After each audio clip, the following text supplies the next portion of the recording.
yung aking lunch. Pizza. Dito sa bansang Saudi, hindi kasi uso dito yung kanin. Gusto. Order lang hanap ng tao pag di sila ka. Tulad ko. Ang kami ko gawa ng pagkain. Parang order sila. Nasanay na ako dito. Hindi ko makain ng kanin. Nabubusog na lang talaga ako sa mga kanin. Sanay na ako hindi ko makain kanin. Busog naman lagi.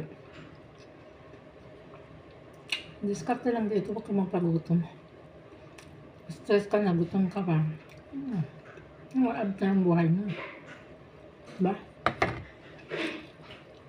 Kaya kung stress, kain lang. Ito ang talagang buhay. Sarap. Ang sarap ng sauce na to.